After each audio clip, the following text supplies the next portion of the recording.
Hello everyone, welcome back to conceptual classes. दोस्तों, RRB का जो एग्ज़ाम है, आरआरबी एनटीपीसी का जो एग्ज़ाम है, वो मोस्ट प्रोबेबली अप्रैल 2025 में होने की संभावनाएं हैं। ठीक है, तो अप्रैल 2025 में आपका आरआरबी का एग्ज़ाम शेड्यूल हो सकता है। तो इसको देखते हुए हम लोगों ने ये डिसाइड किया है कि आज से हम लोग जो है आरआरबी के जितने भी पास्ट ईयर क्वेश्चंस होंगे उसको हम लोग डेली बेसिस पे रिवाइज किया करेंगे, डिस्कशन करेंगे। और ये डिस्कशन जो है केवल जनरल डिस्कशन ना होकर ये इसमें हम लोग थीम एनालिसिस करेंगे। थीम एनालिसिस बेसिकली क्या होता है कि जैसे कोई एक क्वेश्चन है, उसमें 4 ऑप्शंस दिए होते हैं, तो हम लोग इस क्वेश्चन को एक क्वेश्चन तक लिमिट न रख कर इसके चारों ऑप्शन को डिटेल डिस्कस करते हैं, सो दैट कि इन फ्यूचर अगर आपसे किसी भी ऑप्शन से क्वेश्चन बने तो आप इस सिचुएशन में हो कि आप उसको इजीली टैकल कर सकें। ठीक है, तो देखिए, हो सकता है कि आज का लेक्चर थोड़ा लंबा हो जाए, क्योंकि हम लोग एक पूरा आपका एक टॉपिक कवर करेंगे हर एक क्वेश्चन के माध्यम से, और आपको भी लगेगा कि नहीं, ये सेशन जो है बिल्कुल ही इन्फॉर्मेटिव है। तो ठीक है, चलिए देखते हैं। और आप लोगों की फीडबैक की हमें नीड्स रहेगी। At the end after watching this video you can give your valuable feedback in the comment section, right. तो चलिए स्टार्ट करते हैं और देखते हैं कि पार्ट 1 में हम लोगों ने जो भी क्वेश्चन लिया है उसकी क्या इंपॉर्टेंस है और किस तरह से नए क्वेश्चन फ्रेम हो सकते हैं। देखिए, पहला क्वेश्चन है, in which year was the all India Muslim League founded. एक बात मैं बता दूं आपको, ये जो हम लोगों का डिस्कशन है वो 2021 में जो एग्ज़ाम हुआ था 27 जनवरी को, उस पेपर का डिस्कशन हम लोगों ने स्टार्ट किया है। हम लोगों का मेन फोकस है कि मोस्ट रिसेंट से बैकवर्ड की ओर मूव करें, यानी कि जो सबसे लास्ट एग्ज़ाम है उसको उठा रहे हैं हम लोग। तो 27 जनवरी को ये एग्ज़ाम पेपर हुआ था, उसका ये पार्ट 1 है। इसमें अभी बहुत सारे क्वेश्चंस हैं। हम लोग केवल जीएस तक लिमिट नहीं रहेंगे, हम लोगों का मैथ रीजनिंग का भी सेपरेट डिस्कशन आएगा। ठीक है, तो एक तरफ से आप ये सोच सकते हैं कि आपका जो है ये पूरी तरह से पीवाईक्यू एनालिसिस चल रहा है अलोंग विथ कॉन्सेप्ट बिल्डिंग। ठीक है, तो चलिए देखते हैं। क्वेश्चन है, ऑल इंडिया मुस्लिम लीग की स्थापना किस वर्ष हुई थी।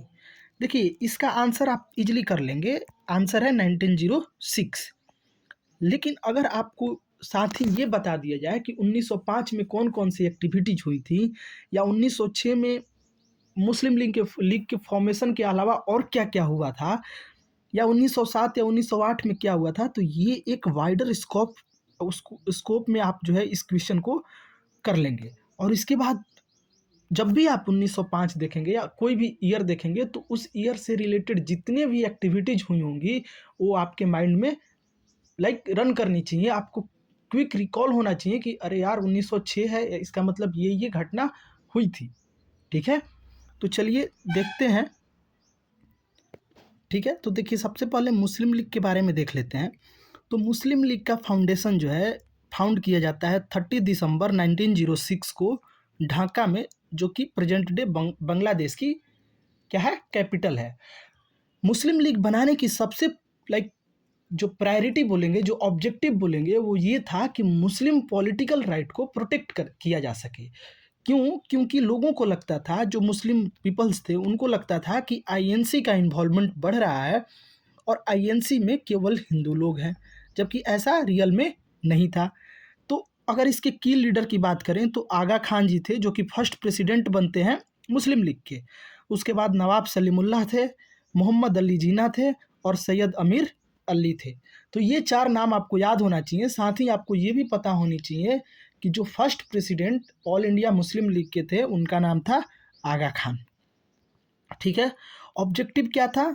तो मुस्लिम पॉलिटिकल राइट को प्रोटेक्ट करना और ब्रिटिश गवर्नमेंट के लिए जो लॉयल्टी थी उसको प्रमोट करना।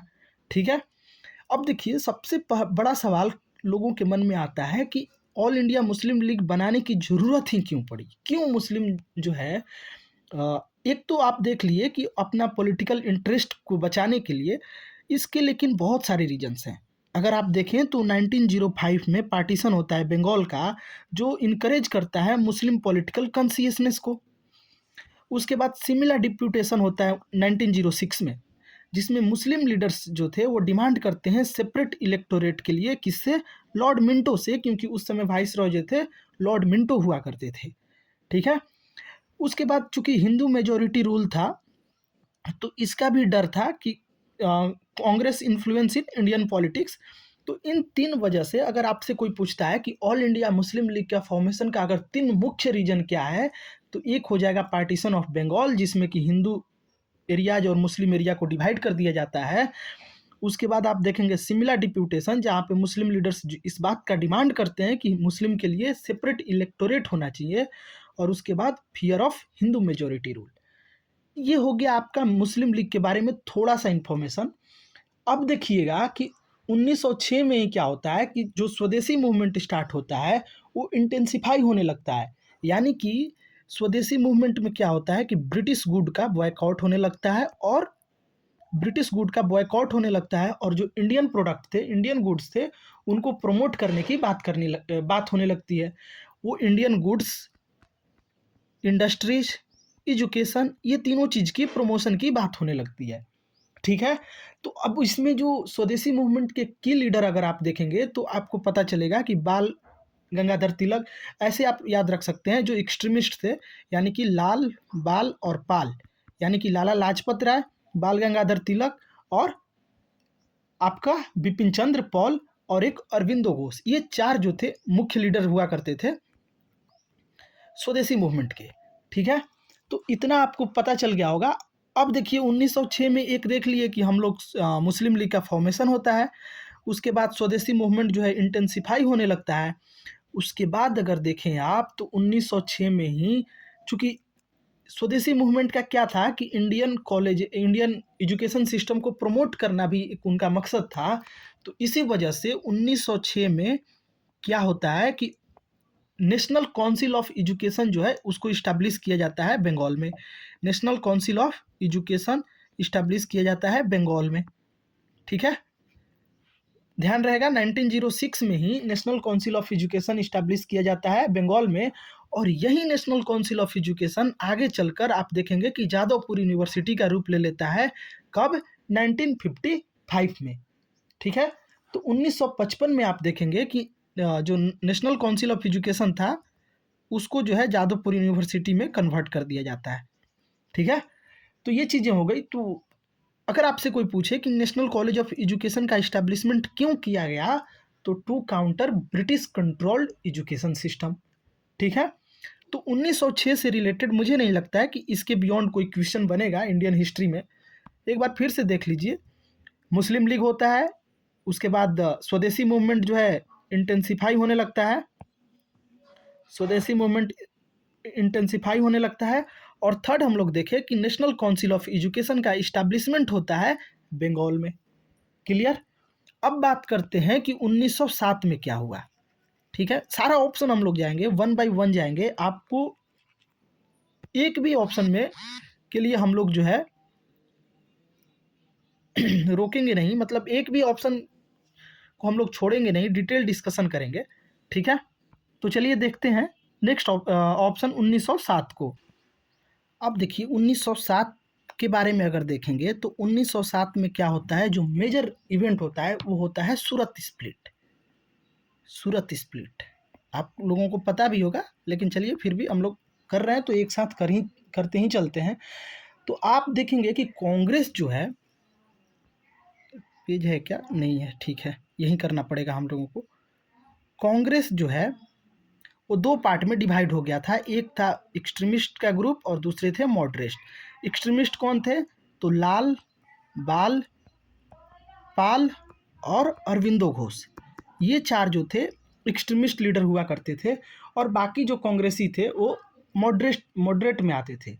अगर आपसे पूछा जाए एक्सट्रीमिस्ट और मॉडरेट में एक बेसिक डिफरेंस, तो आपको पता चलेगा कि मॉडरेट्स जो थे वो कॉन्स्टिट्यूशनल मेथड को फॉलो करते थे, लेकिन जो एक्सट्रीमिस्ट थे, ये जो है अग्रेसिव नेशनलिज्म को फॉलो करते थे। इनका मानना था कि हमें आज़ादी कोई खैरात में नहीं देगा, हमें आज़ादी जो है लेनी पड़ेगी। और इसको लेने के लिए अगर हमें कुछ लाइक अग्रेसिवनेस दिखाना पड़े तो भी हम लोग, या फिर रेवोल्यूशनरी एक्टिविटीज़ करना पड़े तो भी हम लोगों को करना चाहिए। तो मॉडरेट्स को कौन लीड करता था? मॉडरेट्स को आप देखेंगे गोपाल कृष्ण गोखले जी करते थे, गोपाल कृष्ण गोखले। जबकि एक्सट्रीमिस्ट जो थे उनको लीड कौन करते थे? यही जो लोग थे, लाल बाल पाल और अरविंदो घोष। ठीक है। अब एक्सट्रीमिस्ट जो थे वो चाहते थे क्या? वो एक स्ट्रॉन्गर रेजुलेशन चाहते थे स्वदेशी और बॉयकॉट का, क्योंकि 1905 में यह स्टार्ट हो गया था। लाइक जैसे ही पार्टीशन ऑफ बंगाल होता है उसके बाद स्वदेशी मूवमेंट का जो है इंटेंसिफिकेशन शुरू हो जाता है। तो जो एक्सट्रीमिस्ट थे उनका मानना था कि जो कांग्रेस का सेशन होता है उसमें स्वदेशी मूवमेंट और बॉयकॉट को लेकर एक जो है रेजोल्यूशन आना चाहिए, वो भी स्ट्रॉन्ग रेजोल्यूशन आना चाहिए।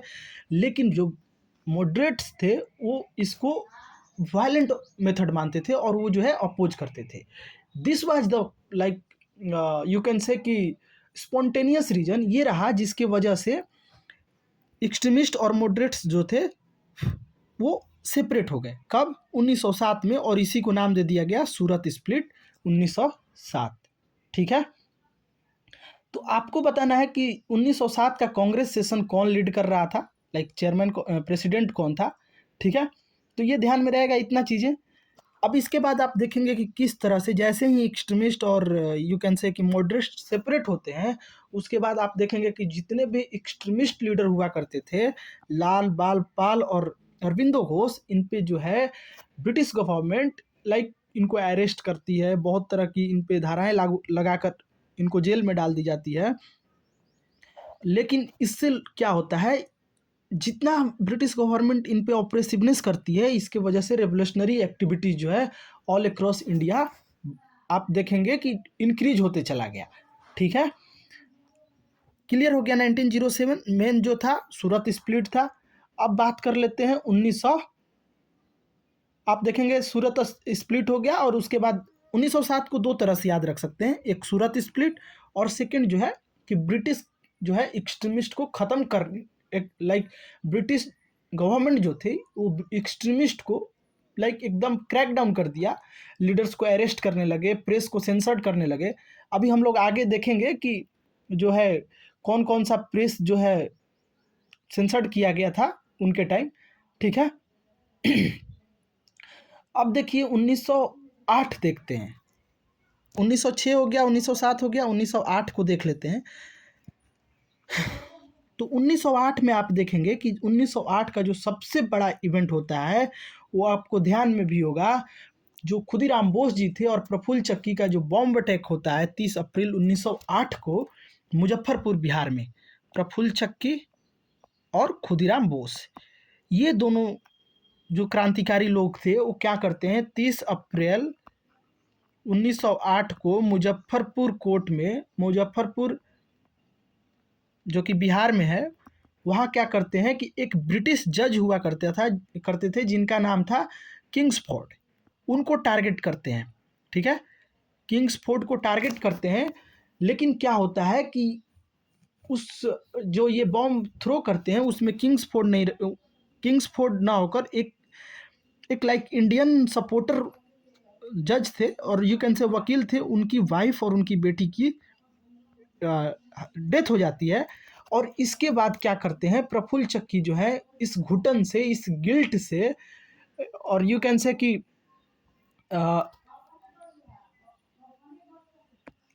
आप देखेंगे कि खुदीराम बोस प्रफुल्ल चक्की जी जो थे वो क्या करते हैं, खुद को जो है सुसाइड कर लेते हैं। और जो खुदीराम बोस जी थे ये पकड़े जाते हैं और इनको फांसी होता है कब, 11 अगस्त 1908 को। ठीक है, ध्यान रहेगा। तो 1908 का जो इम्पोर्टेंट घटना है वो क्या है? पहला इम्पोर्टेंट घटना है खुदीराम बोस और प्रफुल्ल चक्की का जो बॉम्ब अटैक होता है मुजफ्फरपुर बिहार में, जो ब्रिटिश जज होते हैं किंग्सफोर्ड पे, उनमें क्या होता है कि प्रफुल्ल चक्की जो है उसके बाद सुसाइड कर लेते हैं और खुदीराम बोस जो है अरेस्ट कर लेते हैं। ये एक एक्टिविटीज़ ऐसा था जो रिवोल्यूशनरी एक्टिविटीज़ को पूरे ऑल ओवर इंडिया जो है एक यू कैन से कि एक सपोर्ट करता है और एक बूम देता है, जिसके बाद आप देखेंगे कि जो यंग्स रिवोल्यूशनरीज थे वो काफ़ी इंस्पायर्ड होते हैं इस एक्टिविटीज़ से। ठीक है। उसके बाद एक और घटना होती है अगर आपको ध्यान भी हो तो एलिपोर बॉम्ब कॉन्स्पिरेसी जो है 1908 में ही होती है। एलिपोर बॉम्ब कॉन्स्पिरेसी, एलिपोर बॉम्ब कंस्पिरेसी, ठीक है। ये जो होता है मई 1928 में होता है, सॉरी 1908 में होता है। तो इसमें क्या होता है कि अरविंदो घोष और अदर 34 रिवोल्यूशनरी को अरेस्ट कर लिया जाता है, ठीक है। एलिपोर बॉम्ब कंस्पिरेसी केस में किसको, अरविंदो घोष को और इनके साथ साथ 34 और रिवोल्यूशनरीज को अरेस्ट कर लिया जाता है। और इनका केस कौन लड़ते हैं, तो आप देखेंगे कि इनका केस लड़ते हैं CR दास, चित्तरंजन दास जी, जिनको कि देश बंधु भी कहा जाता है, ठीक है। ये इनका केस लड़ते हैं। जो वर्डिक्ट आता है उसमें अरविंदो घोष को तो छोड़ दिया जाता है, लेकिन उनके जो ब्रदर होते हैं बरिंद्र घोष, आई थिंक बरिंद्र घोष या बरिंद्र घोष कुछ था, नाम था बरिंद्र घोष, बरिंद्र घोष इनके भाई थे। इनको जो है जेल दे दिया जाता है, वो भी लाइफ इम्प्रिजनमेंट, यानी कि उम्र कैद की सजा सुना दी जाती है, ठीक है। तो उसके बाद क्या होता है कि अरविंदो घोष जो है एक्टिव पॉलिटिक्स से रिटायर हो जाते हैं और रिवोल्यूशनरी नेशनलिज्म फिर धीरे धीरे राइज करने लगता है, ठीक है। तो हम लोगों ने 1908 में दो देख लिया, एक आपका खुदीराम बोस और प्रफुल्ल चकी का जो मुजफ्फरपुर में अटैक हुआ, बॉम्ब अटैक, और दूसरा एलिपोर बॉम्ब कॉन्स्पिरेसी केस, जिसमें कि ज़बरदस्ती बिना कोई गलती के अरविंदो घोष और 34 अदर रेवोल्यूशनरीज को अरेस्ट कर लिया जाता है। उसके बाद इनका केस लड़ते हैं CR दास जी, और जो वर्डिक्ट आता है उसमें अरविंदो घोष तो लाइक बरी हो जाते हैं, लेकिन इनके भाई जो बरिंद्र घोष थे उनको उम्र कैद की सजा हो जाती है। इतना क्लियर हो गया। अब तीसरा एक्टिविटी जो 1908 में ही होता है वो होता है प्रेस एक्ट। प्रेस एक्ट आता है 1908 में, न्यूज़पेपर एंड प्रेस रिस्ट्रिक्शन की बात करता है। आप देखेंगे कि इसमें जो है बहुत सारे न्यूज़पेपर, जो जैसे कि आप देखेंगे कि केसरी न्यूज़पेपर था, उसके बाद आप देखेंगे वंदे मातरम न्यूज़पेपर था, युगांतर था। इस तरह की न्यूज़पेपर जो रिलीज की जा रही थी उस समय, उसको क्या किया गया, प्रेस एक्ट के माध्यम से उन पे रोक लगा दिया गया कि आप जो है एडिट नहीं कर सकते हैं ऐसे न्यूज़पेपर को, ठीक है। तो ये तीसरी एक्टिविटीज हो गई। आप देखेंगे कि केसरी जो था वो कौन से लैंग्वेज में रिलीज होता था, एक बार देख लेते हैं। टाइम का क्या है, देखिए क्वेश्चन कम करें लेकिन उसको इतना डिटेल में कर लें कि उसके बियॉन्ड कुछ बचे ही ना। जैसे आप देखेंगे कि केसरी न्यूज़पेपर जो था वो मराठी न्यूज़पेपर था, मतलब मराठी लैंग्वेज में आता था, मराठी में आता था, ठीक है। और इसमें बेसिकली पार्टीशन ऑफ बंगाल को क्रिटिसाइज किया जा रहा था। और साथ ही आप देखेंगे कि इसके लिए तिलक साहब, ये तिलक जी निकालते थे, तो तिलक साहब केसरी को क्या करते थे, निकालते थे। और इसमें क्या था, सिडिशियस राइटिंग की वजह से जो सिडिशियस राइटिंग की वजह से तिलक साहब को जो है 6 साल के लिए मांडले जेल में डाल दिया जाता है, मांडले जेल में डाल दिया जाता है, ठीक है। तो केसरी किस लैंग्वेज में निकाला जाता था, मराठी लैंग्वेज में। क्या इसमें मेन पर्पस क्या था, क्रिटिसाइज करना पार्टीशन ऑफ बंगाल को। और आप देखेंगे कि इसके लिए तिलक साहब को 6 साल के लिए मांडले जेल में, जो कि बर्मा में है, उसमें उनको जो है डाल दिया जाता है। अब देखिए एक और न्यूज़पेपर निकालते थे तिलक साहब, केसरी तो हो गया मराठी लैंग्वेज में, और दूसरा न्यूज़पेपर था मराठा। मराठा न्यूज़पेपर का नाम ही था, जो कि इंग्लिश न्यूज़पेपर हुआ करता था, ठीक है। और मराठा जो था ना, दोनों जो है 1881 में स्टार्ट किए थे, 1881 में दोनों न्यूज़पेपर स्टार्ट हुआ था तिलक साहब के द्वारा। तो केसरी हो गया मराठी लैंग्वेज में, मराठा हो गया इंग्लिश लैंग्वेज में, इतना ध्यान रखना है आपको। अब आप देखेंगे कि जो मराठा का पर्पस था उसमें क्या था कि जो एजुकेशन सिस्टम था इसमें ये हाईलाइट कर रहे थे कि जो ब्रिटिश एजुकेशन सिस्टम है वो किस तरह से ऑपरेसिव है। और इनका जो मेन फोकस था वो आइडिया ऑफ स्वराज पे ये फोकस करते थे। आइडिया ऑफ स्वराज का मतलब सेल्फ रूल की बात करते थे, स्वराज यानी कि सेल्फ रूल। समझ में आ रहा है आपको। केसरी मराठा, केसरी में क्रिटिसाइज करते थे बंगाल के पार्टीशन को जो 1905 में हुआ था। मराठा में ये जो है स्वदेशी को लेकर बात करते थे। आप देखेंगे कि इसमें सेल्फ रूल की बात कर रहे हैं। आप इसमें देखेंगे कि ब्रिटिश का जो एजुकेशन सिस्टम था वो किस तरह से ऑप्रेसिव था, इसकी बात करते हैं। ठीक है, तो ये चीज़ें हो गई। आप न्यूज़पेपर एक्ट या फिर प्रेस एक्ट भी बोलते हैं इसको, 1908 में आया। इसके बाद आप देखेंगे, चूंकि न्यूज़पेपर कर रहे हैं तो सारा ही न्यूज़पेपर कर लेते हैं। केसरी और मराठा समझ गए होंगे, जो कि तिलक साहब के द्वारा निकाला जाता था। उसके बाद आप देखेंगे कि वंदे मातरम और युगांतर को भी बैन किया गया था। तो जो वंदे मातरम न्यूज़पेपर था उसको कौन रिलीज करता था? आप देखेंगे वंदे मातरम न्यूज़पेपर को 1905 में अरविंदो घोष के द्वारा इसको एडिट किया जाता था, और यू कैन से कि फाउंडर थे। ठीक है, और इसमें जो है स्वदेशी और बॉयकॉट ऑफ ब्रिटिश गुड की बात किया जाता था। स्वदेशी मूवमेंट और बॉयकॉट ऑफ ब्रिटिश गुड। ठीक है, boycott of British good and promote of Indian goods. ठीक है, तो ये आप देख लेंगे जो है। इसके बाद कैसे इनको एलिपोर कंस्पिरेसी में फंसा दिया जाता है, उसके बाद वो जो है एक्टिव पॉलिटिक्स से रिटायर हो जाते हैं। ठीक है, उसके बाद ये तो कौन सा हो गया, वंदे मातरम। उसके बाद एक युगांतर भी आता है, जिसको कि युगांतर जो न्यूज़पेपर था उसको बरिंद्र कुमार घोष, जो इनके भाई हुआ करते थे अरविंदो घोष के, बरिंद्र घोष और भूपेंद्र दत्त जो है, भूपेंद्र दत्त बीडी लिख देते हैं, भूपेंद्र दत्त जो है यू कैन से कि देखिए बरिंद्र कुमार घोष जो थे वो भाई थे किसके, अरविंदो घोष के। और जो भूपेंद्र दत्त थे वो किसके भाई थे, स्वामी विवेकानंद के यंगर ब्रदर थे। आपको पता होना चाहिए, स्वामी विवेकानंद के यंगर ब्रदर हुआ करते थे भूपेंद्र दत्त। और ये दोनों लोग मिलकर युगांतर निकालते थे 1906 से। 1906 में इसकी इस्टेब्लिशमेंट हुआ था। जैसे कि आप देखेंगे ये 1905 में हुआ था वंदे मातरम।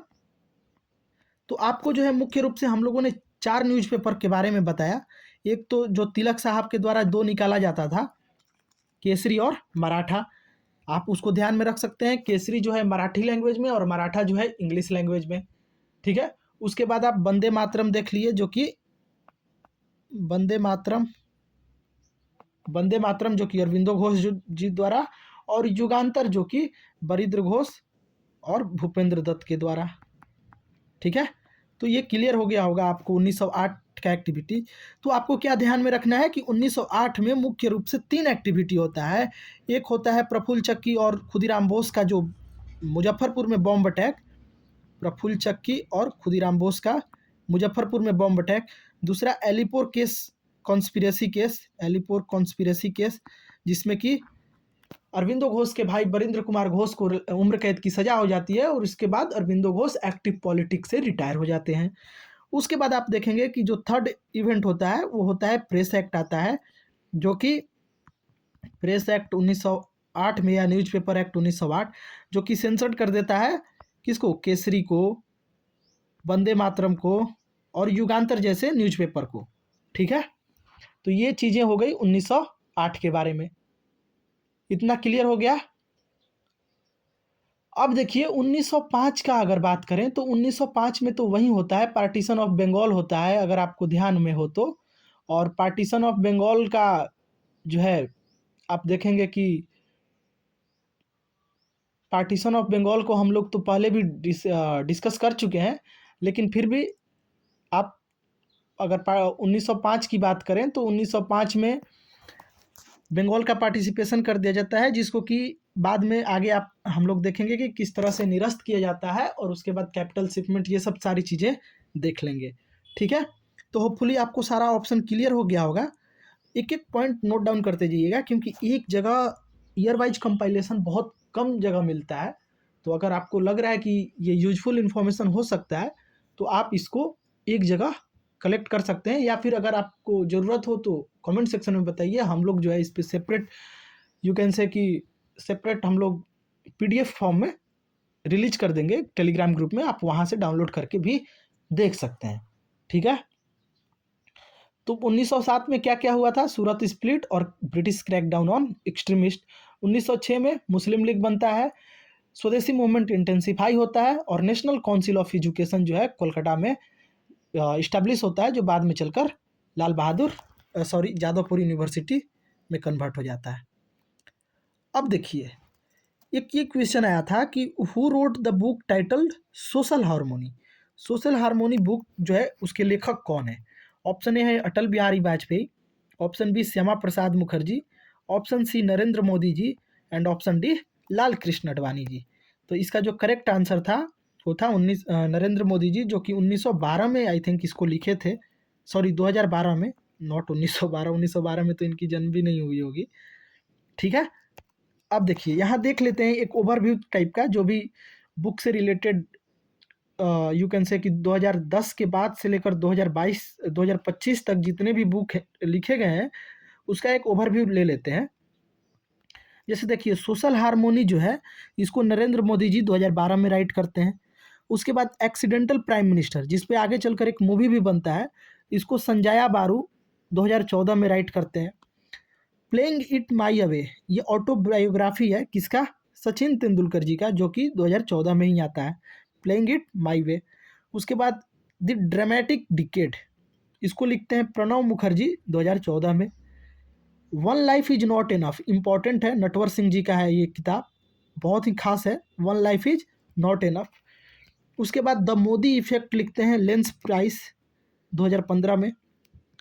देखिए, अभी जो गवर्नमेंट है वो बीजेपी लेड एनडीए गवर्नमेंट है, तो जो बीजेपी से रिलेटेड या फिर एनडीए से रिलेटेड बुक्स हो उनको ज़्यादा प्रीफर करें कीजिएगा, क्योंकि सरकार भी और कोई भी कमीशन भी सरकार के सपोर्ट में ही काम करता है। और आप देखेंगे कि जिसकी सरकार होती है उसकी प्रायोरिटी बढ़ जाती है। जैसे अभी बीजेपी लेड एनडीए गवर्नमेंट है, तो आप देखेंगे कि सरदार पटेल जी की इम्पोर्टेंस बढ़ जाएगी और विवेकानंद जी की इम्पोर्टेंस बढ़ जाएगी। और जैसे ही कांग्रेस लेड यूपीए गवर्नमेंट आएगा या एनडीए गवर्नमेंट आएगा, तो उस समय आप देखेंगे कि महात्मा गांधी जी की इम्पोर्टेंस बढ़ जाएगी। इम्पोर्टेंस बढ़ने का मतलब इनसे रिलेटेड क्वेश्चन भी आपको रिफ्लेक्ट होगा आपके पेपर में। ठीक है, तो ये चीज़ें ध्यान में रखिएगा। अब देखिए, मोदी इफेक्ट कौन लिखे थे? लेंस प्राइस 2015 में। Making of India Arun Jaitley ji लिखे थे 2015 में, ये भी बीजेपी के कदावर नेता हुआ करते थे। उसके बाद the coalition year, Pranab Mukherjee लिखे थे 2017 में। ये वही कोएलिशन ईयर है जो 90 के बाद स्टार्ट होता है और 2014 में जाकर ख़त्म होता है। उसके बाद एग्जाम वॉरियर्स देखेंगे, नरेंद्र मोदी जी लिखे हैं 2018 में। तो देखिए ये भी इम्पोर्टेंट है, एग्जाम वॉरियर्स ध्यान में रखिएगा। उसके बाद paradoxical prime minister Shashi Tharoor ji लिखते हैं 2018 में। देखिए, एक एक्सीडेंटल प्राइम मिनिस्टर था जिसको कि संजय बारू लिखते हैं, और एक पैराडॉक्सिकल प्राइम मिनिस्टर जिसको कि शशि थरूर जी लिखते हैं। इंडिया अनमेड, रघुराम राजन जो कि आरबीआई के गवर्नर भी रह चुके हैं, इन्होंने लिखा है India unmade. Karma a yogi guide to crafting your destiny, ये कौन लिखा है? सदगुरु, 2021 में लिखे हैं सदगुरु जी। फियरलेस गवर्नेंस, किरण बेदी जी लिखी हैं 2022 में, जो एक समय पे दिल्ली में बीजेपी की सीएम फेस हुआ करती थी। हालांकि आज अभी जो है बीजेपी फुल मेजॉरिटी के साथ आप देखेंगे कि 27 साल बाद सरकार बना रही है दिल्ली में। ठीक है, तो फियरलेस गवर्नेंस कौन लिखता है? किरण बेदी जी लिखती हैं। उसके बाद Modi @20 dreams meet delivery, various author हैं, बहुत सारे लोग मिलकर इसको लिखे हैं। उसके बाद है why I liked Gandhi, Nathuram Godse जो लिखे, why I killed Gandhi, sorry, ये नाथूराम गोडसे लिखे थे, लेकिन उसको जो है 2022 में रीप्रिंट कराया गया है। Gandhi the year that change the world, ये रामचंद्र गुहा एक बहुत बड़े हिस्टोरियन है जो 2023 में इसको लिखे हैं, Gandhi the year that change the world. उसके बाद 2025 में एक आया है mother Mary comes to me, जो कि अरुंधति रॉय लिखे हैं। तो ये बुक का कंपाइलेशन जो है आपको एक नज़र में रहना चाहिए, 2-3 बार देख लीजिएगा तो ध्यान में रहेगा। ठीक है, क्योंकि क्वेश्चन जो है ना बुक से रिलेटेड एंड ऑथर से रिलेटेड बनता है। ठीक है, क्लियर हो गया होगा। आगे बढ़ते हैं। नेक्स्ट क्वेश्चन है, where is the tomb of emperor Akbar located. अब देखिए, इस क्वेश्चन को दोनों को एक साथ लेते हैं क्योंकि दोनों जो है उसी से रिलेटेड है। ठीक है, तो आप देखेंगे अकबर के बारे में पहले हम लोगों को थोड़ा बहुत आइडिया होना चाहिए, सॉरी, ठीक है। तो अकबर के बारे में अगर देखें तो अकबर जो है उसका जन्म जो होता है 15 अक्टूबर 1542 को उमारकोट जो कि सिंध पंजाब में है वहाँ होता है, ठीक है। ठीक है, तो उमारकोट सिंध में होता है उनका जन्म। इनका नाम रुकनुद्दीन भी इनको बोला जाता है अकबर को। और ये जन्म से यू कैन से कि डिसलेक्सिक थे। डिसलेक्सिक का मतलब होता है जिनको न तो सुनाई दे सकता है, यानी कि जो रीड और राइट नहीं कर सकते, सुनाई देता है रीड और राइट नहीं कर सकते, ठीक है, तो उसको बोलते हैं डिसलेक्सिक। तो जो अकबर थे वो डिसलेक्सिक थे बचपन से ही। तो इनको जो है 4 लोग स्टार्टिंग में गवर्नमेंट चला रहे थे। और यू कैन से कि क्योंकि ये बच्चे थे जब ये सारी घटना हुई, जैसे कि आप देखेंगे कि किस तरह से सेकंड बैटल ऑफ पानीपत होता है अकबर और हेमू के बीच, तो उस समय क्या एज रहता है, ठीक है। तो अब देखिए कौन कौन थे। तो एक महामंगा थी, महामंगा। सेकंड जो थे बहराम खान थे, बहराम खान। और इनके 2 टीचर हुआ करते थे, एक का नाम था अब्दुल नबी और एक का नाम था सुल्तानपुरी। तो देखिए महामंगा थी, एक सेकेंड, महामंगा को थोड़ा सा ढंग से लिख लिया जाए। आप देखेंगे कि महामंगा, बहरम खान, अब्दुल नबी और सुल्तानपुरी, ठीक है। तो ये दोनों जो है सरकार चलाते थे। और ये दोनों जो है चूँकि वो डिसलेक्सिक थे तो उनके ट्यूटर हुआ करते थे अकबर के, ठीक है। अब देखिए इसमें क्या होता है कि महामंगा और बहरम खान जो है वो पेटीकोट गवर्नमेंट चलाते हैं 1556 से लेकर 1561 तक।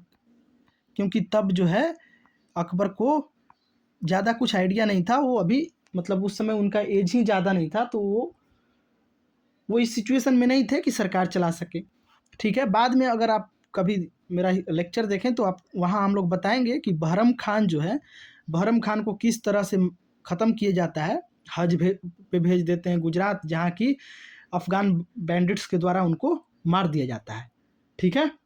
उसी तरह महामंगा का भी कैसे खात्मा होता है, ये चीज़ें हम लोग बाद में देखेंगे, अदरवाइज बहुत ही ज़्यादा डीप चले जाएंगे हम लोग, ठीक है। तो अगर बेसिक की बात करें तो हम लोग स्टार्ट करते हैं कि अकबर जो है कहाँ से फर्स्ट जो युद्ध हुआ इनका, सेकेंड बैटल ऑफ पानीपत, वहाँ से हम लोग थोड़ा सा इनके बारे में देखने की कोशिश करते हैं, ठीक है। तो सेकेंड बैटल ऑफ पानीपत जो होता है वो होता है आपका 1556 में। वहाँ पे आप देखेंगे कि अकबर और हेमू के बीच होता है, हेमू के बीच, ठीक है। हेमू जिसको कि विक्रमादित्य के नाम से भी जाना जाता है, ठीक है। अब बात करते हैं कि अकबर तो बच्चा था, उसको लीड कौन कर रहा था, तो आप देखेंगे कि बैरम खान के लीडरशिप में ये हुआ। लेकिन चूंकि राजा अकबर थे तो इसीलिए इनका नाम दे दिया गया, ठीक है।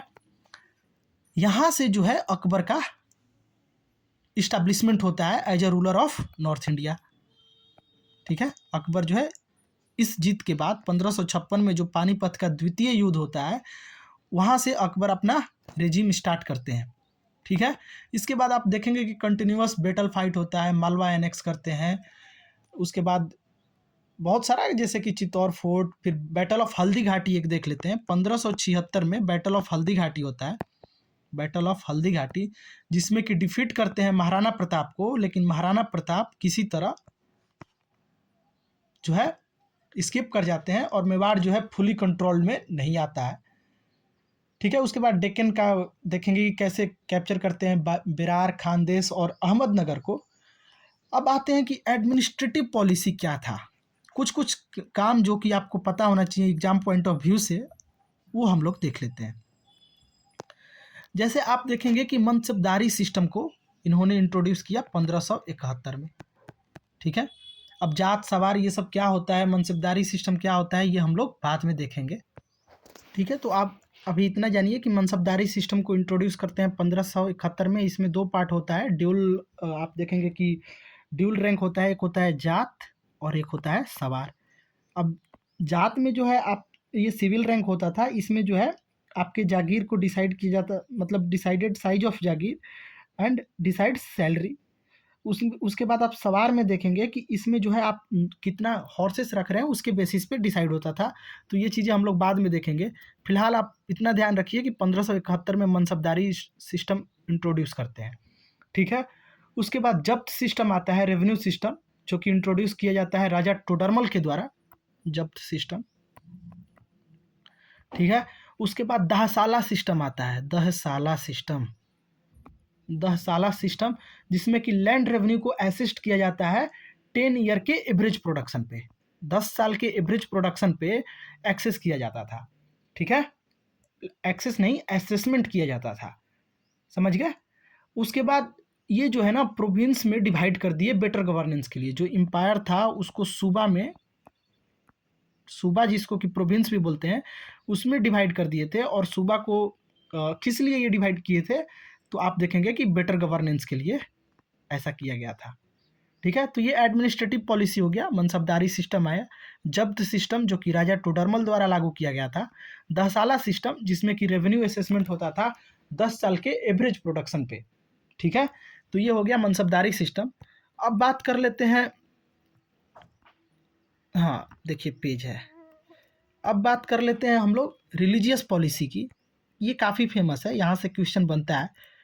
तो रिलीजियस पॉलिसी की अगर बात करें तो आप देखेंगे कि जिजिया टैक्स, जिजिया टैक्स को इन्होंने एबोलिश किया 1564 में। ये 19 बार बार रिपीट हो जाता है। फिर 1564 में जिजिया टैक्स को इन्होंने रिमूव किया। ये जिजिया टैक्स क्या था कि जो नॉन मुस्लिम थे उन लोगों को देना पड़ता था। और जिजिया टैक्स को फिर से री इम्पोज कौन करता है, औरंगजेब, ठीक है। औरंगजेब फिर से इसको री इम्पोज करता है। उसके बाद देखेंगे कि दिन इलाही करके एक नया जो है सिस्टम, रिलीजियस ऑर्डर जो है इन्होंने दिन इलाही लॉन्च किया। दिन ए इलाही कब किए थे, 1582 में, ठीक है। तो दिन इलाही में बेसिकली क्या था, आप देखेंगे कि दिन इलाही को हम लोग तौहीद इलाही भी बोलते हैं। और इसमें जो है सूर्य नमस्कार और 100 नेम्स ऑफ सन, ये सब चीज़ें मेंशन की गई थी। ये एक क्या था, डिवाइन मोनोथीइज्म की बात करता था, डिवाइन मोनोथेइज्म, ठीक है। तो ये हो गया दीन इलाही कब आया, 1582 में। जिजिया टैक्स 1564 में रिमूव किए ये। और आगे अगर देखें तो एक सुले कुल पॉलिसी को लाए जिसमें कि कंप्लीट रिलीजियस टॉलरेंस की बात की जाती है। सुल ई कुल, इसमें क्या था कि एक फिलॉसफी था जिसमें रिलीजियस टॉलरेंस की बात की गई। रिलीजियस टॉलरेंस में आप देखेंगे कि सुले कुल में बताया जाता है कि don't like, don't steal, wear coarse white, no parties, birthday and marriage, blessing from Akbar. ये 4-5 पॉइंट था जो इसमें मेंशन किया गया था। 1563 और 64 जो भी था आप देख लेंगे एक बार। 1564 में जिजिया टैक्स हटाते हैं और 1563 में पिलग्रिमेज टैक्स भी, आप देखेंगे पिलग्रिमेज टैक्स भी रिमूव करते हैं। तो इतना सारा इंपॉर्टेंट इन्फॉर्मेशन हम लोगों ने शेयर कर ली। 1563 में पिलग्रिमेज टैक्स, 1564 में जिजिया टैक्स रिमूव करते हैं। दिन इलाही 1582 में आता है जो कि डिवाइन मोनोथीइज्म था। सुले कुल जो कि रिलीजियस टॉलरेंस की बात करता है, इसको जो है इन्होंने इस नए पॉलिसी को इन्होंने अडॉप्ट किया था, ठीक है। तो ये चीज़ें हो गई। अब बात कर लेते हैं आर्किटेक्चरल डेवलपमेंट की, कल्चरल एंड आर्किटेक्चरल डेवलपमेंट। तो हम लोगों ने एडमिनिस्ट्रेटिव देख लिया, रिलीजियस देख लिया। नाउ कमिंग टू आर्ट के क्षेत्र में इन्होंने क्या काम किया जो हमारे एग्जाम पॉइंट ऑफ व्यू से इम्पॉर्टेंट हो। तो आप देखेंगे कि ये जो है फतेहपुर सिकरी नामक शहर का इस्टेब्लिशमेंट करते हैं। फतेहपुर सिकरी, एक सेकेंड, ओह, फतेहपुर सिकरी का इस्टेब्लिशमेंट करते हैं 1571 में और उसको कैपिटल भी बना लेते हैं, ठीक है, ध्यान रहेगा। उसके बाद ये जो है बुलंद दरवाज़ा बनाते हैं। अब बुलंद दरवाज़ा कहाँ है, बुलंद दरवाज़ा जो कि 1601 में बनाते हैं, और ये जो है कब बनाते हैं, गुजरात के विक्ट्री के बाद। कमेंट सेक्शन में बताइए बुलंद दरवाज़ा कहाँ है, ठीक है। उसके बाद हुमायूं टॉम्ब कमीशन करते हैं, ये तो पता होगा। तानसेन को पैट्रनाइज करते हैं, वो ये सब चीज़ें ठीक है, लेकिन मेन जो था कि फतेहपुर सिकरी का फाउंडेशन करते हैं और बुलंद दरवाज़ा को बिल्ड करते हैं, ठीक है। अगर इम्पोर्टेंट बुक की बात करें तो एक आईने अकबरी बुक है, आईने अकबरी और अकबरनामा। ये दो बुक जो है कौन लिखा है, अबुल फजल लिखे थे, अबुल फजल, ठीक है।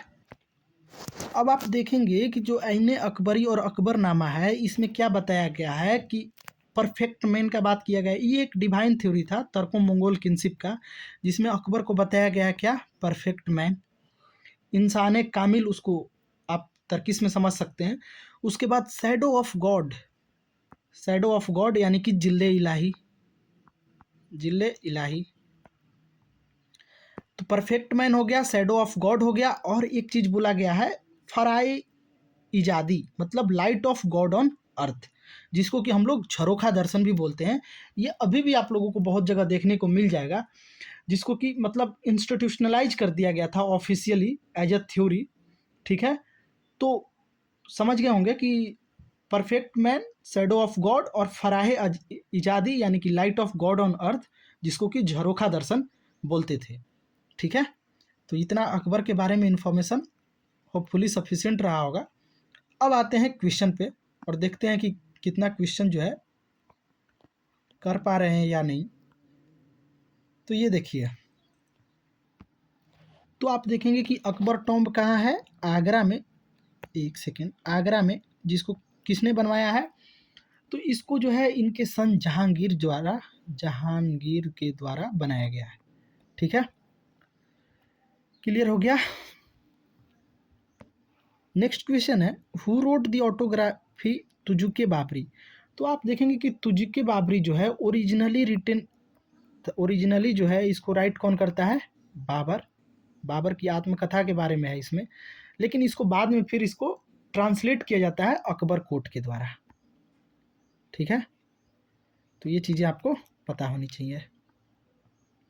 ये देखिए हम लोग क्या किए हैं, एंशिएंट से लेकर मॉडर्न का तो इसमें नहीं है, लेकिन एंशिएंट से लेकर मेडिवल तक, मॉडर्न तक भी बोलिए, लेकिन अभी जो है आफ्टर इंडिपेंडेंस का पार्ट हम लोग इसमें कवर नहीं किए हैं। उसमें बुक और ऑथर और सिग्निफिकेंस सब मेंशन है, आप लोग एक बार इसके थ्रू देख सकते हैं। जैसे आप देखिए अभी हम लोगों ने क्या डिस्कस किया, आईने अकबरी, अकबरनामा, अबुल फजल जी द्वारा, इसमें क्या क्या मेंशन है, ये सारी चीज़ें, और टाइम पीरियड क्या रहा है, ये सब चीज़ें हम लोग मेंशन किए हैं। तो आप वहाँ से जाकर देख सकते हैं, ठीक है। ये देखिए मेरी जेल डायरी, ये बाल गंगाधर तिलक जब मांडले जेल में जाते हैं, कब जाते हैं मांडले जेल में, जो केसरी के लिए इनको 6 साल का जो इम्प्रिजनमेंट होता है सेडिशियस राइटिंग के लिए अंडर प्रेस एक्ट 1908, तो वो चीज़ें थी, ठीक है। उसके बाद आप देखेंगे जीवन यात्रा, जो विनोबा भावे जी लिखते हैं, कौभर भूदान मूवमेंट एंड सर्वोदय, तो ये सब चीज़ें हैं।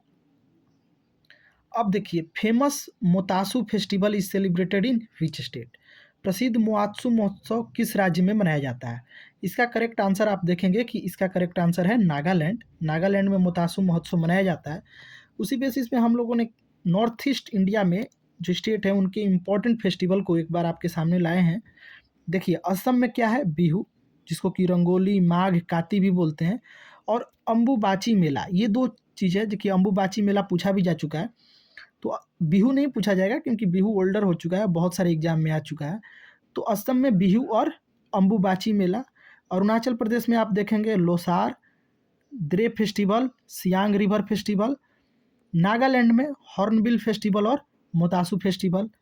मणिपुर में योसांग, जिसको कि होली बोलते हैं, और लाए हरोबा, निनगोला चकुबा। मेघालय में साद सुक मुनसेयम, वंगाला फेस्टिवल। मिजोरम में चापचर कूट, मीम कूट और पावल कूट, यानी कि जहाँ भी कूट आएगा आंख बंद करके आपको मिजोरम टिक करना है। त्रिपुरा की बात करें तो गरिया पूजा, खराची पूजा, ठीक है।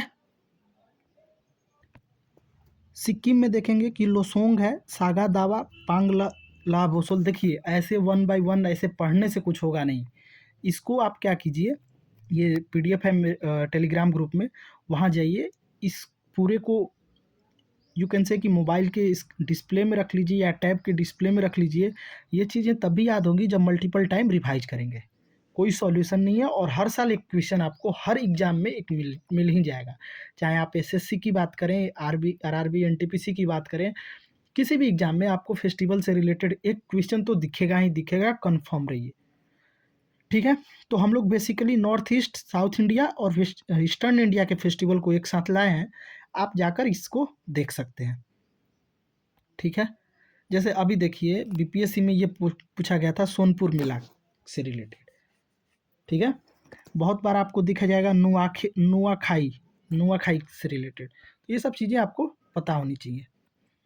अब देखिए क्वेश्चन है, विच session of Indian national Congress past the resolution of Swaraj, स्वदेशी, बॉयकॉट एंड नेशनल एजुकेशन। तो नेशनल एजुकेशन कब हुआ था, हम लोग अगर इतना भी ध्यान रखें, जो अभी हम लोग देखे थे 1906 में कलकत्ता में इस्टेब्लिश किया गया था। तो यहाँ से आप आंसर कर लेंगे, कोलकाता सेशन 1906 कहाँ हुआ था, कलकत्ता में। दादा भाई नौरोजी जी जो थे, इनके प्रेसिडेंटशिप में हुआ था, जिसको कि grand old man of India भी बोलते हैं। थीम क्या था, स्वराज यानी कि self rule as the ultimate goal.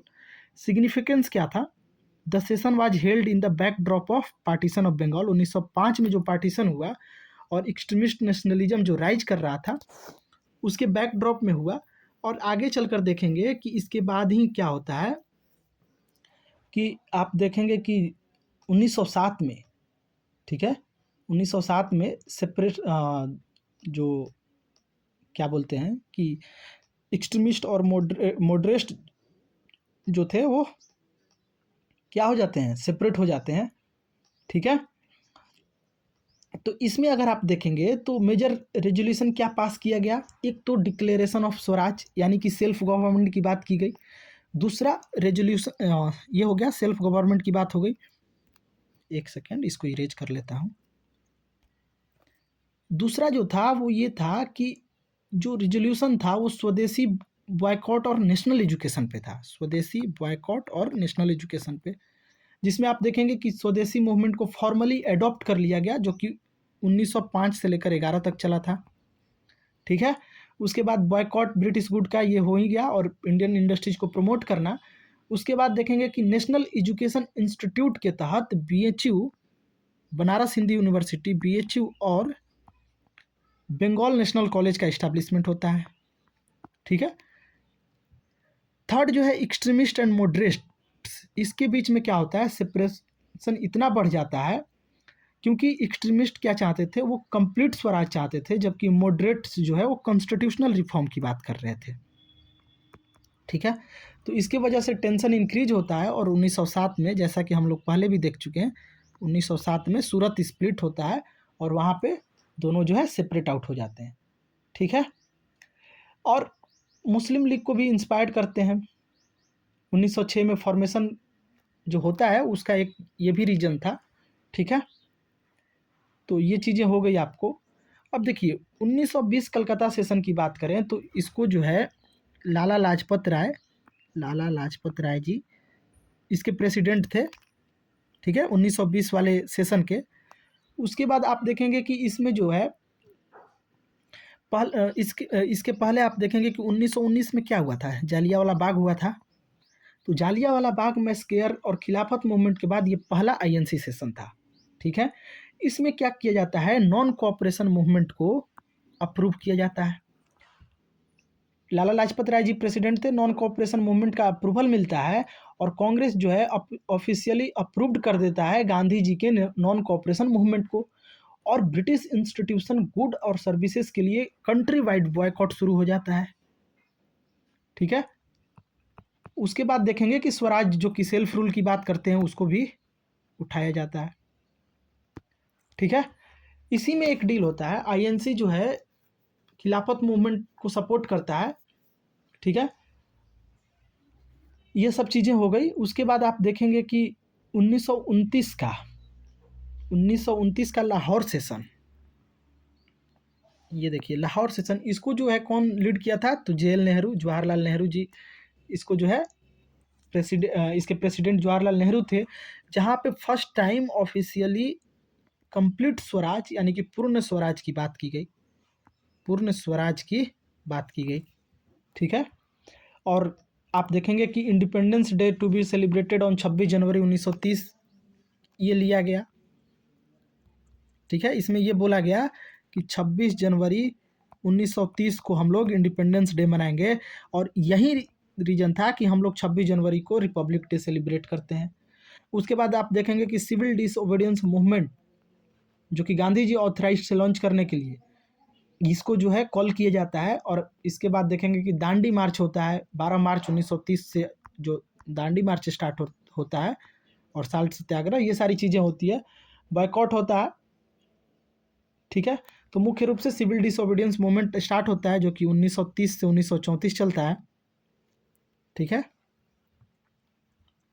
1900 civil disobedience movement जो 1930 से 34 चलता है, ठीक है।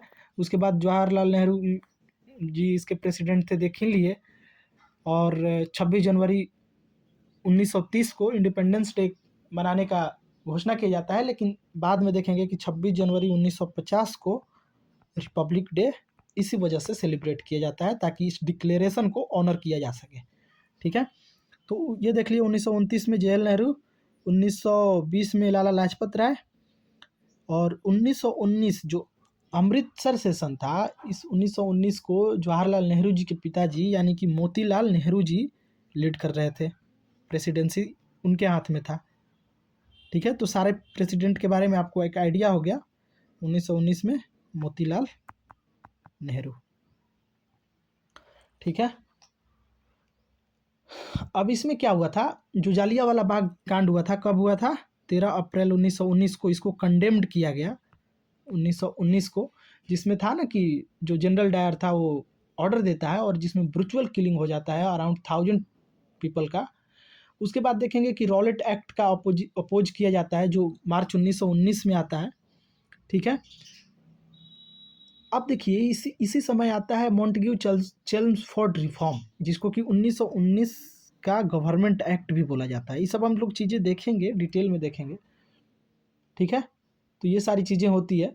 और 1920 में जो खिलाफत मूवमेंट होता है उसको सपोर्ट किया जाता है, कांग्रेस जो है उसको सपोर्ट करती है। हिंदू मुस्लिम यूनिटी का भी एक लाइक मिसाल दिया जाता है इस सेशन में, ठीक है। तो ये चीज़ें हो गई आपका कंप्लीट। नेक्स्ट क्वेश्चन है आप देखेंगे, under which viceroy the widow remarriage act introduce. तो इसका जो करेक्ट आंसर हो जाएगा option number B, lord Dalhousie, जो 1848 से 56 तक थे। इसमें आप देखेंगे कि इनको फाउंडर ऑफ मॉडर्न इंडिया भी कहा जाता है। तो देखिए ये लॉर्ड डलहौजी जो थे, फाउंडर ऑफ मॉडर्न इंडिया इनको बोला जाता है। क्यों बोला जाता है? क्योंकि इन्होंने काफ़ी कुछ इंफ्रास्ट्रक्चर के क्षेत्र में काम किया था, जैसे रेलवे, पोस्टल सिस्टम और एडमिनिस्ट्रेटिव रिफॉर्म किया था, ठीक है।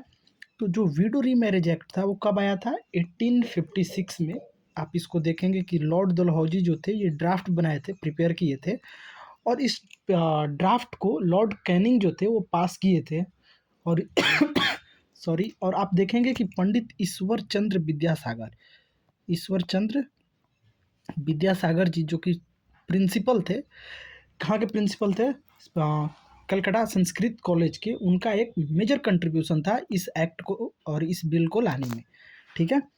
तो अब लॉर्ड डलहौजी का मेजर रिफॉर्म की बात करें तो डॉक्ट्रिन ऑफ लैप्स इन्होंने लाया था, जिसमें था कि अगर कोई मेल हायर नहीं है आपका रूलर के डेथ के बाद, तो वो जो है एनेक्स्ड हो जाता था। इसमें जो पहला टेरिटरीज एनेक्स्ड हुआ वो सतारा हुआ, इस पे क्वेश्चन बन चुका है, इसको ध्यान में रखिएगा। सतारा 1848 में, जो कि महाराष्ट्र में है। उसके बाद आप देखेंगे जैतपुर एंड संबलपुर 1849 में, उदयपुर 1852 में, नागपुर एंड झांसी जो है 53-54 में, ठीक है। तो इसके वजह से क्या हुआ कि एक रिजेंटमेंट होने लगा इंडियंस रूलर के बीच, और ये एक कॉज था रिवॉल्ट ऑफ 1856 1857 का। Doctrine of lapse was also one of the cause for the revolt of 1857। अब इनके रिफॉर्म की अगर बात करें तो रेलवे एंड कम्युनिकेशन के क्षेत्र में इनका काफ़ी योगदान रहा है। अब देखिए, फर्स्ट रेलवे लाइन जो चला था 1853 में, वो मुंबई टू थाने चला था, 34 किलोमीटर का डिस्टेंस कवर किया था। ये इन्हीं के टाइम हुआ था। उसके बाद देखेंगे कि इलेक्ट्रिक टेलीग्राफ 1853 में ही आया था, और पहला लाइन जो है कलकत्ता टू आगरा तक का चला था। पोस्टल रिफॉर्म हुआ 1854 में, जिसमें कि uniform postal rates and first postage stamp जो है इंट्रोड्यूस किया गया। पब्लिक वर्क और इंफ्रास्ट्रक्चर की बात करें तो इन्होंने पीडब्ल्यूडी, जो कि आज भी आप देखते होंगे, पब्लिक वर्क डिपार्टमेंट, इसको स्टार्ट कौन किया? लॉर्ड डलहौजी ने ही किया था। उसके बाद आप देखेंगे कि ग्रैंड ट्रंक रोड और इरिगेशन कैनाल को इन्होंने डेवलप कराया। मिलिट्री और एडमिनिस्ट्रेटिव रिफॉर्म की बात करें तो टाइटल एंड पेंशन जो था उसको इन्होंने एबोलिश किया, जो कि हम लोगों का जो फंडामेंटल राइट आर्टिकल 17 है वो भी इसी का बात करता है। उसके बाद आप देखेंगे कि 1854 में वुड्स डिस्पैच को इंट्रोड्यूस किया गया, जो मॉडर्न एजुकेशन इन इंडिया का फाउंडेशन था, ठीक है, जो रिकमेंड करता था, जिसके बाद बहुत सारे यूनिवर्सिटीज बने कलकत्ता, बम्बे और मद्रास में। इम्पैक्ट एंड लीगेसी की बात करें तो ये जो है जो ब्रिटिश रूल था उसको एक्सपेंड किए through out, expanded British control in India through doctrine of lapse के तहत, जिसमें कि मेल हायर ना होने की वजह से एक्वायर हो जाता था। Built India's first railway, telegraph and modern postal देख लिए। His policy fuelled anger that lead to the revolt of 1857, ठीक है। तो देखिए, अब हम लोग अगर चाहें तो विलियम बेंटिक्स के बारे में भी थोड़ा डिस्कस कर सकते हैं, लेकिन चूंकि लेक्चर ऑलरेडी 1 आवर का हो चुका है तो इसको हम लोग कभी और डिस्कस कर लेंगे, ठीक है। तो आज जो है यहीं पे सेशन को समाप्त करेंगे, ठीक है। आप कमेंट सेक्शन में बताइएगा कि ये जो सेशन रहा वो कैसा रहा, कुछ इस सेशन को कंटिन्यू करना है या नहीं, ठीक है। बाकी मिलते हैं नेक्स्ट वीडियो में, तब तक के लिए धन्यवाद।